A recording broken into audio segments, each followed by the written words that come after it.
Hello everyone. Lok Sabha चुनाव के दौरान आप सभी के द्वारा एक चीज यहां पर लगातार देखी जा रही होगी कि अलग अलग पार्टियों के द्वारा अपना मैनिफेस्टो जारी किया जा रहा है।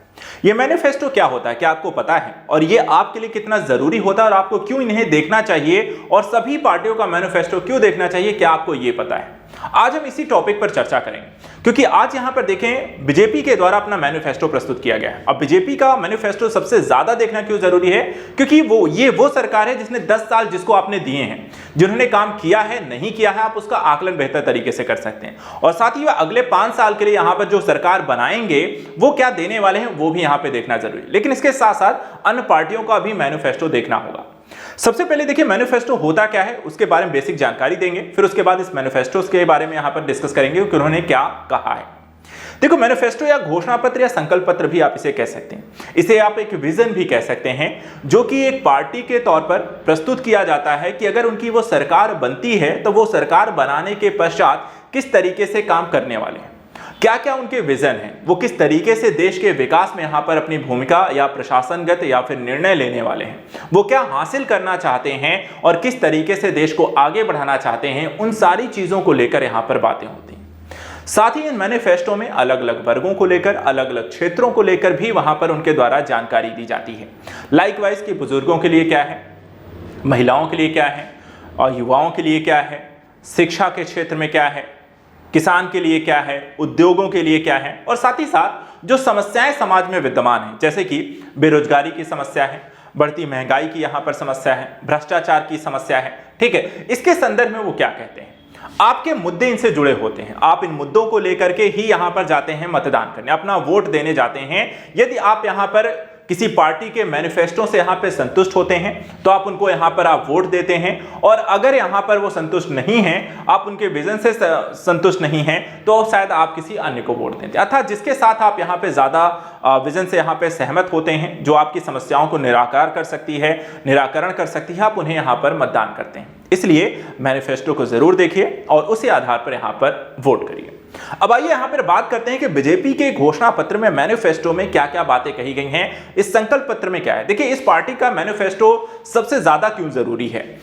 इस पार्टी को आपने 10 साल दिए, ठीक है, उस 10 साल में इसने क्या हासिल किया है, क्या आपने जो अपेक्षा की थी क्या इन्होंने उसको पूरा किया है, क्या अभी भी जो समस्याएं आपने 10 साल पहले थी वो क्या अभी भी विद्यमान है, और क्या आने वाले सालों में या इसे दूर कर सकते हैं, इनके पास क्या वो विजन है। तो यहां पर आप इनका सकारात्मक नकारात्मक दोनों आधार पर एक मूल्यांकन भी कर सकते हैं। चलिए यहां पर देखते हैं।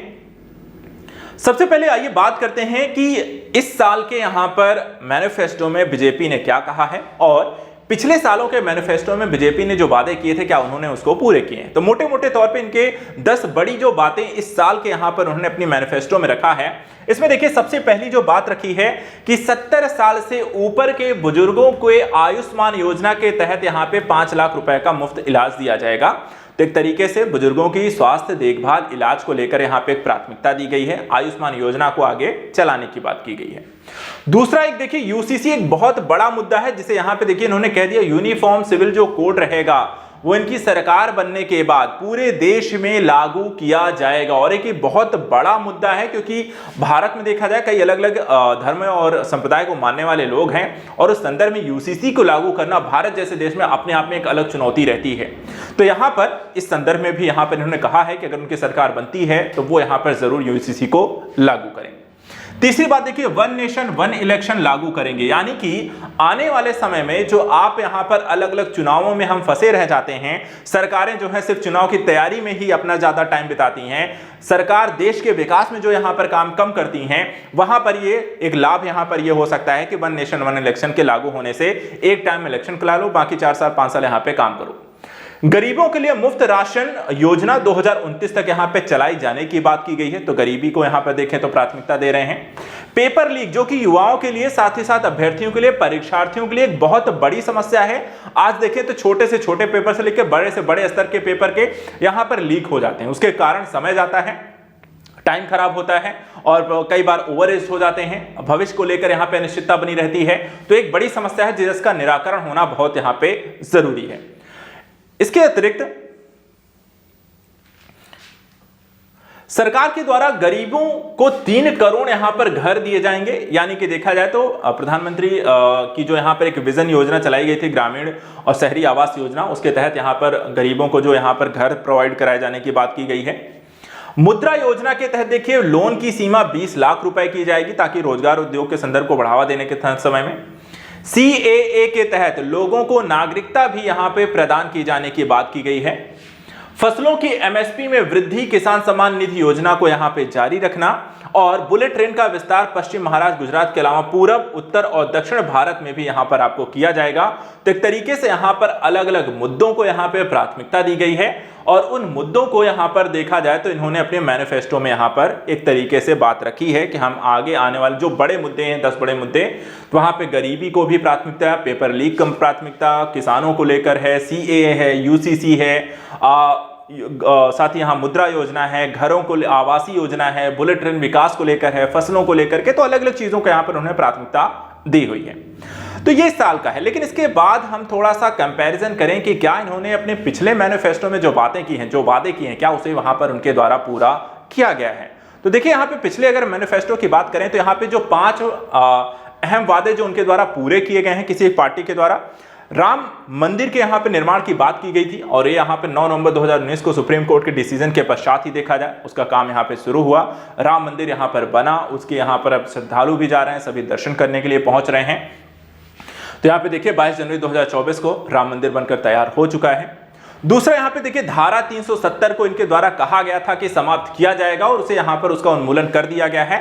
सुप्रीम कोर्ट ने भी देखा जाए तो यहां पर 11 दिसंबर 2023 को जो है फैसले को यहां पे सही ठहरा दिया है। तो यहां पे धारा 370 अब पूरी तरीके से यहां पे आपको समाप्त हो चुका है। 35A को भी हटा दिया गया है। तीसरा जो मामला था यहां पे देखिए 3 तलाक का एक बड़ा मुद्दा था जो कि चर्चा का यहां पर काफी विषय था, विवादित एक मुद्दा भी था। इसको लेकर भी 3 तलाक यानी जिसे हम तलाके बिद्दत, हलाला जैसी यहां पे प्रथाओं के उन्मूलन को मुस्लिम महिला विवाह अधिकार संरक्षण विधेयक 2017 में लोकसभा से पारित कर दिया गया था, राज्यसभा से पारित नहीं हुआ था। 2019 में देखा जाए तो बिल दोनों ही सदनों से पारित हुआ और 3 साल की यहाँ पे सजा का प्रावधान है। यदि इस तरह के यहाँ पर मुद्दे सामने आते हैं तो यहाँ पर सजा का भी एक प्रावधान किया गया है। इस्लाम में तलाक के एक और तरीके तलाक हसन, जिसे यहाँ पर देखा जाए कि 3 महीने में 3 बार तलाक देकर शादी तोड़ने की वैधता को चुनौती देते सुप्रीम कोर्ट में कई याचिकाएं भी यहाँ पे दायर की गई हैं, लेकिन 3 तलाक वाला जो मुद्दा था वहां पे उसे समाप्त किया गया है। इसके बाद देखिए नागरिकता संशोधन अधिनियम CAA, इसको लेकर के सरकार लगातार यहां पर प्रयास करती रही है और 11 मार्च को अगर हम देखें 2024 को CAA को यहां पर उन्होंने देश भर में लागू कर दिया है। 31 दिसंबर 2014 से पहले पाकिस्तान, अफगानिस्तान, बांग्लादेश के गैर मुस्लिम शरणार्थियों को भी यहां पर देखा नागरिकता देने की बात यहां पर की गई है।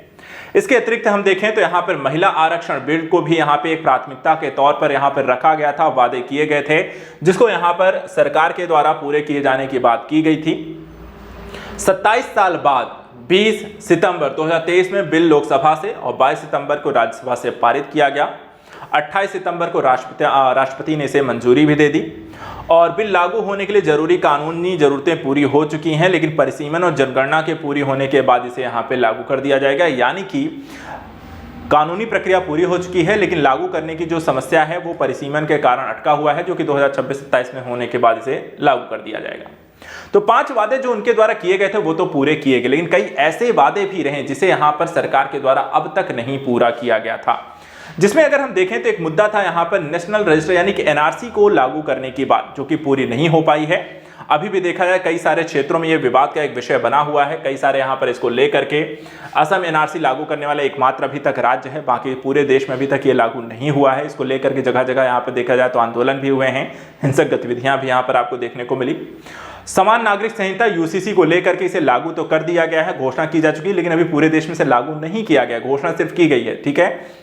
इसके अलावा गंगा सफाई अभियान को लेकर के 2014 से लगातार यहां पर काम किया जा रहा है, लेकिन अभी भी गंगा पूरी तरह से स्वच्छ नहीं हो पाई हैं। काफी सारे बजट आवंटन किए गए, काफी प्राधिकरण के निर्माण किए गए, कानून बनाए जा रहे हैं, प्रविधियां की गई हैं, लेकिन अभी भी देखें तो 20,000 करोड़ रुपए तक का यहाँ पे 27% खर्च हुआ है और गंगा भी पूरी तरीके से साफ नहीं हुई है। गरीबों के लिए पक्के मकान बनाने की बात की गई, लेकिन अभी भी देखिए काफी काम किया गया है। करीब यहाँ पे देखिए करीब 2.5 करोड़ पक्के मकान बनाए जा चुके हैं, लेकिन अभी भी सभी को यहाँ पर ये पक्के मकान अभी उपलब्ध नहीं हो सके हैं। और कहा गया है कि करीब 2 करोड़ और मकान यहाँ पर गरीबों को बना के दिए जाएंगे। इसके अलावा $5 ट्रिलियन इकोनॉमी के यहाँ पे लक्ष्य की बात की गई है, जो 2025 तक ये आंकड़ा पहुंचाने की बात की गई है, लेकिन अभी भी कहा जा रहा है कि इस आंकड़े को 2025 तक पाना यहाँ पर मुश्किल है। तो ये कुछ चीजें हैं जो कि अभी भी यहाँ पर पूरे नहीं हुए हैं। तो ये बीजेपी का मैनिफेस्टो है। पिछले साल के यहाँ पर वादे हैं, पूरे हुए हैं कि नहीं हुए हैं। मतदान करने से पहले हर एक पार्टी का मैनिफेस्टो जरूर देखें और उसके आधार पर डिसाइड करें, सरकार के काम का आकलन करें और फिर तय करें कि वोट किसे देना है। फिलहाल आज के सेशन में इतना ही। नेक्स्ट वीडियो में कुछ और इंपॉर्टेंट टॉपिक को लेकर मिलेंगे। Thank you so much and good luck.